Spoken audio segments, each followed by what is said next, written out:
It's Wednesday, which means it's new comic book day. I got a really big load today. Okay, anyway, I'm like not really feeling well, but I love comics and I want to show you guys everything I got. Last week, I believe I only got 4 comics. This week, I got a whopping 9. 9!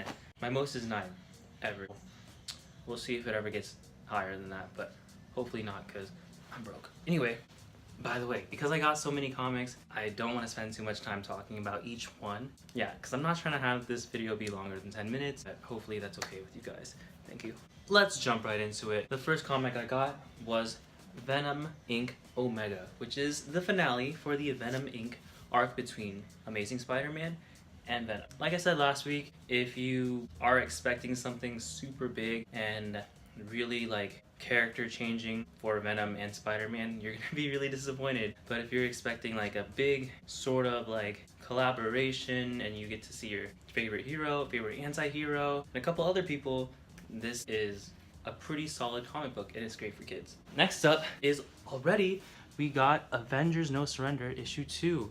I'm not really following what's happening, but apparently there's a hero that got placed in the history of the Avengers and then sort of erased, and this is all happening with the Earth being displaced from its usual spot. Also, there's 2 like sort of villainous teams fighting, and it seems like a chess match between 2 more omniscient like beings.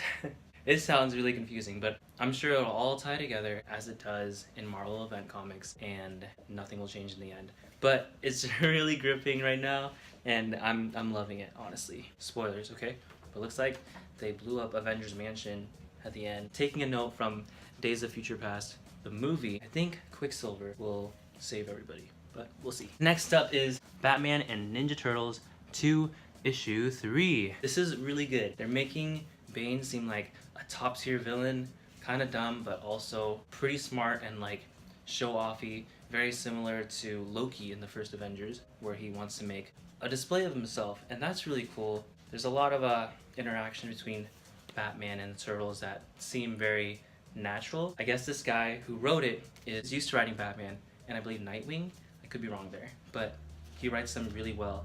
And I highly recommend not only this series currently, but the one before it, which is Batman and Ninja Turtles 1. Alright, it's been a long time coming, but Power Rangers number 23. This is really cool because this issue is the first time the Psycho Rangers from Power Rangers in Space made it into the comic. It's really cool because, okay, first of all, I'm a huge Power Rangers fan. I kept up with it for like at least a solid decade as I was a kid. Yeah, so In Space was like the first series where they took the team off-world and it got a little bit more sci-fi as if it wasn't already, but it was really cool because they introduced like psycho bad alien rangers basically. We haven't seen a whole lot of them yet, but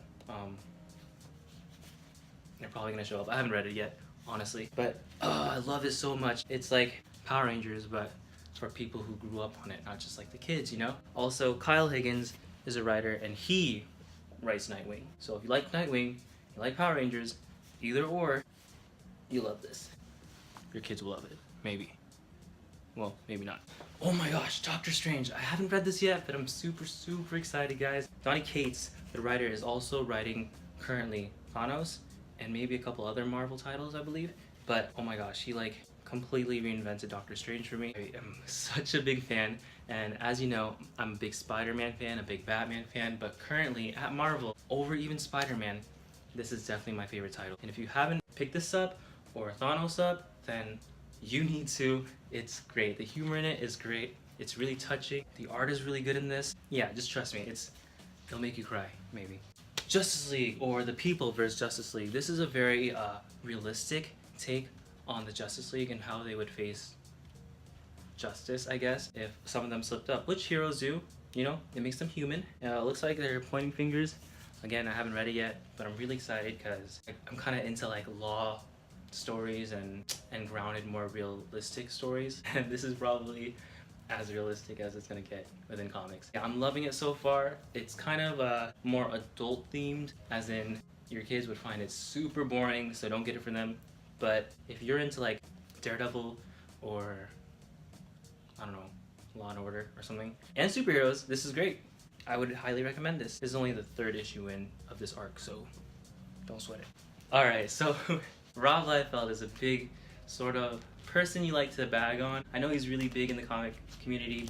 His art is very, either you love him or you hate him. If you grew up in the 90s and you really like macho men and stuff, you probably like him. If you are a little like, wow, hyper masculine is kind of weird looking, then I don't know, you might not like it. Anyway, this is the Mighty Thor, and Rob Liefeld drew this variant cover, and it's actually not bad. Like, anatomically, it all makes sense. No one really has straps. Well, Thor kind of has straps on his arms for whatever reason. But, you know, it looks good, and I was like, I shouldn't, but I'm a sucker for variant covers, guys. And also, the Mighty Thor itself is leading up to the death of Jane Foster. It's really good, actually. I didn't think I'd like it, but I picked up the Mighty Thor 700 a couple, maybe months ago. I've been hooked. Like, it's really great. They write all the more mythical heroes as very like humorous, very down to earth, and that's not what I expected at all. And I am loving it. I would highly recommend this for anybody, honestly. It could get a little violent. There's a big god-killing monster that, like, not only does he beat up gods, but he like chewed off the head off a goat. But it was like a god goat. It was the goat. Anyway, he's dead, I think. Yeah. Pick it up. Super Sons. So this is like sort of a crossover between Damian Wayne, Robin, and Superboy, Superman's son. Kind of jumped into this in the middle of the arc because Tim Drake, the 3rd Robin, is back, and he's from the future, this one, and he's evil, and he kind of sacrificed himself in the last issue, so I thought, like, that would be it. But apparently there's more. I haven't read it yet, but seems like it's pretty solid for anybody.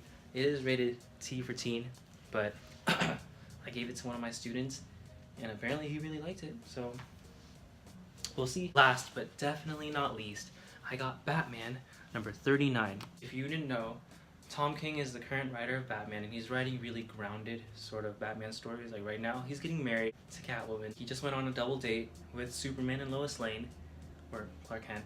It was really good. It was really humorous. He likes writing sort of character pieces about each one and their relationships with each other, which makes it kind of interesting. The way they view one another is sort of like a reflection on how they view themselves. They explored Superman and Batman, so next up would be Wonder Woman. It's a solid start. If you read Action Comics like 761 or something, it's basically that, where Superman and Wonder Woman go off and there's a lot of like physical attraction, which, by the way, I called it.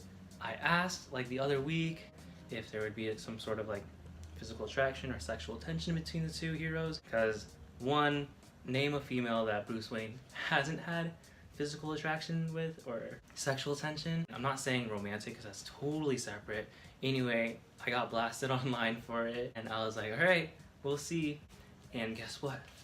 I'm gonna just spoil it for you because I don't care. There's a kiss between Wonder Woman and Bruce Wayne, or at least it looks like they're going to, which, you know, doesn't mean they're romantically involved, but definitely means there's some physical attraction there, because it's Wonder Woman, you know? Who in the DC universe isn't attracted to Wonder Woman? Anyway, I'm gonna take a minute to party about that, so excuse me.